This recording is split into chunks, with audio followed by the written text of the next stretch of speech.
about getting ready to launch a podcast, or for those who are setting New Year's resolutions to launch a podcast, not niching down. So, what I mean by that, and this actually stems from our recent workshop with Dr. YaYa Diamond, I think she had some really good advice about not focusing your podcast on a specific niche. And that can be really scary for a lot of people because a lot of the experts out there or individuals who are advising on podcasts today always tell you niche down, niche down, niche down. When I was first starting my podcast back in the day, and even when I had a co-host, we really in the same genre or line of thinking. But some misconceptions I think that arise from niching down are that, without a very specific niche or area of focus, you can't grow your audience without that, that sponsors are only going to be interested if you have a very specific topic, and that you can't become an expert if you don't have a niche. And for myself, with my previous podcasts, they were always focused on business/marketing tips. And for me, that eventually led to, podcast burnout, boredom, pod fade, whatever you want to call it. But getting to that point where you don't really want to keep making episodes because it's not fun, it's not enjoyable. And for myself, you can only make so many episodes about marketing tips and tricks before you're kind of just, banging your head against the wall, searching for new ideas, or just regurgitating the same old things that are already out there that anyone can pretty much find and do. So that is sort of how this podcast came into existence, the Pickled Perspective. The whole idea was that it's about everything and nothing. So there's no specific niche for this podcast. And that is really the advice that came out of the workshop that Dr. YaYa Diamond presented us with last Thursday. If you missed that, you can actually watch that replay under the workshops tab here on our YouTube channel. If you're listening to this on one of the directories, visit our YouTube channel, look for workshops, and then look for Dr. YaYa Diamond. Within that, she does talk a little bit more about going broad, not focusing on a niche for your podcast. And I agree with that. I think it gives you creative freedom to explore really broad and diverse topics. So even in this podcast, we talk about new releases for pod ops. We talk about service opportunities for pod ops. We talk about some marketing things. So kind of referencing back my old podcast, we talk about things like this episode, how to start a podcast, how to focus on a topic or to not focus on a topic. So everything's really out on the table. What you can do, especially with no niche and then having sort of a multi-audience sort of approach where you can have different episodes that are going to appeal to different people, which could then also appeal to different sponsors. You can focus more so on your personality. And so if you're kind of a character or you have a strong personality, that could really be something to inject into your podcast. So I'm a little kind of quirky and weird. So some of that, seeps into my podcast.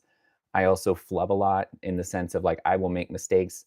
I have no issue with that. That's why I like to do the podcast live. I think it's more interesting to have those flaws and errors in the podcast instead of editing them out.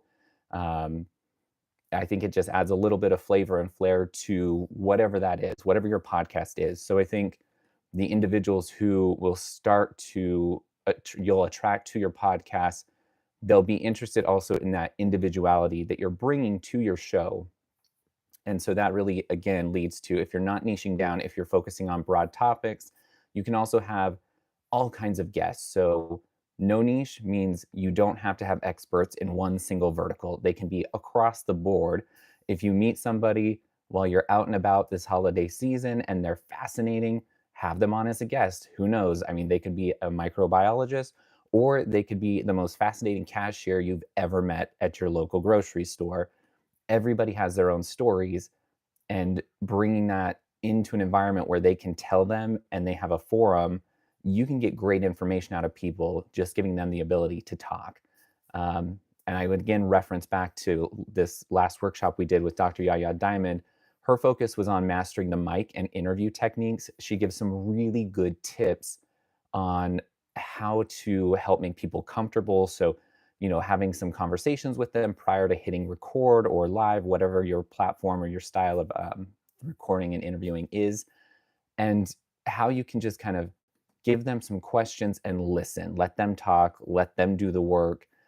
Don't force the questions. Don't just go down a standard sheet. I love that that would be the fun, quirky stuff. Meetings all day. Anyway, so back on track. So no niche also gives you room to pivot. So if you have one episode that don't like, who cares? The next episode can be a totally different topic. You can try different formats where it's commentary, talk show style, variety formats. You could have a co-host one time. You can do guests. You can do truly anything you want. I would say, it's more about having a central tone instead of a niche. So again, for this podcast, it's more about we're sharing kind of tips and tricks where it might relate to podcasting or creators or to our platform, PodOps, and that's the central tone. But every episode is different. We try to, talk about hot topics that might be happening in the industry now and then. We talk about feature releases.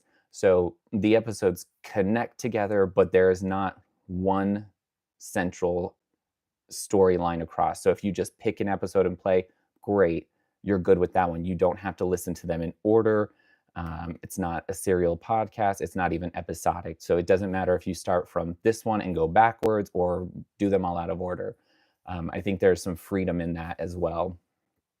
And you could even potentially do multi-segmented episodes where it's like buckets of 3, where maybe there's 3 with a common theme and the next 3 have a common theme. So it doesn't have to truly be as sporadic as what I'm doing here, where every episode is truly different. The one thing I would suggest, and I'm not completely practicing what I preach here, is the consistency in delivering. So whatever that schedule is, technically I do this twice a week, Tuesday and Thursday, but because it is live, life and work get in the way. So this week it was Wednesday and Thursday, and usually it's 8 in the morning, but today I think it's 8:50. It's a little late. And yesterday it was much later in the afternoon, and some days it's at 6 p.m., but it's live, so we just roll with the punches. The episodes get out. That's the most important part. But if you can stick to a consistent schedule, that's great. If you're pre-recording, it is much easier because you can have these in the can. You can schedule them, push them out as you're ready to go. And that does make your life easier. I just think live is more fun. So kind of wrapping up, if you're not going to niche your podcast, which I'm suggesting you don't, branch out into the world, try something new, reference our workshop that we did earlier this month in December. That was December 12th, 2024. I guess I should reference that since the year's about to change. On YouTube, you can look in the workshops tab, just look for YaYa Diamond. It's a great workshop, I should say, on interview techniques called Mastering the Mic. She's got a lot of great information in there. The video was a little distorted, but the audio is perfect. But yeah, I would say give yourself some room to try something new, especially if you're thinking of starting a podcast in 2025. A lot of resolutions that I hear come about that, somebody's going to either start a new podcast, their first podcast, or they're going to do something really intense. Make sure you also create a schedule that you can keep that is not going to overwhelm you or make yourself miserable. So make sure that podcasting is enjoyable. That is why I started this podcast and stopped doing my former podcasts. They became something that were a burden. And if you don't enjoy it, you're not going to want to do it, and you'll probably stop doing it. So the best way to succeed is to actually enjoy what you do. As always, happy creating. If we can help in any way, reach out to us at hi@thepodops.com. I'm Rob Winters, and I will talk to you all next time.